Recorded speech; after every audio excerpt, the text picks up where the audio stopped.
এই চ্যানেলে আজকে আবারও একটি নতুন ভিডিও নিয়ে চলে এসেছি। তোমরা আজ দেখতে পাচ্ছ আমি কোথায় গিয়েছি। এখানে বন্যা চলে এসছে এমন একটা গ্রাম। এই গ্রামটার নাম হচ্ছে পলাশী। এখানে আমি আজকে গিয়েছিলাম সেখানকার কেমন বন্যা পরিস্থিতি সেটাই দেখতে। সেখানে গিয়ে দেখতে পাচ্ছি এই মাঠটাকে আমরা বিল বলে থাকি, যেটাকে বলা যায় নিচু জলাভূমি। এখানে অনেক ফসলের জমি আছে, কিন্তু যদি বৃষ্টি হয় তাহলে কিন্তু এই মাঠটা ডুবে যায়। তো সেরকমই হয়েছে, এই মাঠে বন্যার জলে সমস্ত জমিগুলো ডুবে গেছে।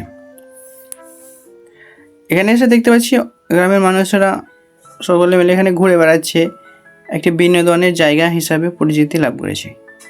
কিছু মানুষ তো ছোট ডিঙি নিয়ে ঘুরে বেড়াচ্ছে, জলের উপরে ডিঙি চালাচ্ছে, মজা হচ্ছে। আর যাদের পাট ছিল মাঠে, তারা পাট কেটে এই সব জায়গাতে জাগ দিয়েছে।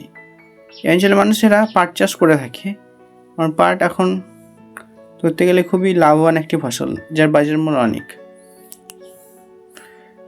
তুমি এখানে দেখতে পাচ্ছ একটা জিনিস, যে একটা ছোট্ট দেখো নৌকা একটি লাঠি নিয়ে চালাচ্ছে, এটা বলা হয় ডিঙি। এই ডিঙিতে করে ঘুরে বেড়াচ্ছে। আমি ভেবেছিলাম যে এটা একটা নৌকা, কিন্তু না। সেখানকার মানুষের কাছে যে জিজ্ঞাসা করলাম এটাকে কী বলে, তারা বলে এটাকে ডিঙি বলে। কাঠেরও হয় আবার টিনেরও হয়, এটা কিন্তু টিনের তৈরি। এটা বেশ হালকা। যাই হোক, বেশ ভালোই লাগছে। কীভাবে চালানো হয় সেটাও একটু দেখো তোমরা।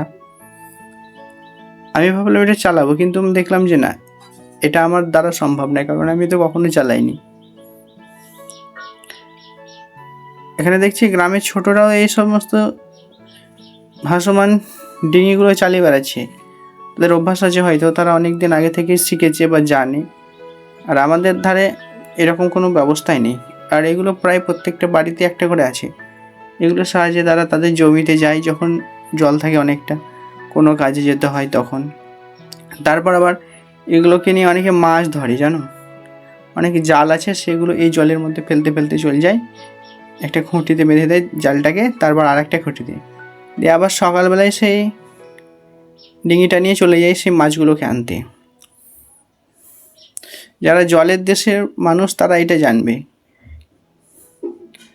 আর এটা দেখে মনে হচ্ছে একদম সমুদ্রের মতো পরিবেশ সৃষ্টি হয়েছে। আর বন্যাটা এবছর খুবই আগাম চলে এসছে। অন্যান্য বছর এত তাড়াতাড়ি আসে না, যার ফলে ধানগুলো সব জেগে থাকে। কিন্তু এবছর ধান চাষ করার পরেই বৃষ্টিটা শুরু হয়ে গেছে, সেই জন্য জমির ধানগুলো সব ডুবে গেছে। মানুষ জানতো যে এই মাঠে বৃষ্টি হলে বন্যা আসলেই ধানটা ডুবে যাবে, কিন্তু চাষি তো চাষ করেই। কোনো বছর কী হয় কেউ কি বলতে পারে। এবছর যেমন ডুবে গেছে, গত বছর কিন্তু এগুলো কিছুই হয়নি, তার ফলে বেশ ভালোই হয়েছিল। এবছর দেখা যাক, যদি 2-4 দিনের মধ্যে বৃষ্টিটা কমে যায়, তাহলে হয়তো এই জলটা সব নেমে যাবে, তারপর আবার ধানগুলো সব জেগে উঠবে।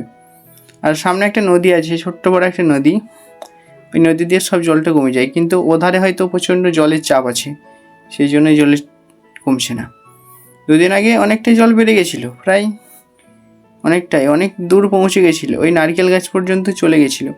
কিন্তু আজকে দেখছি আস্তে আস্তে জলটা কমে গেল, সেই জন্য বেশ ভালো লাগছে।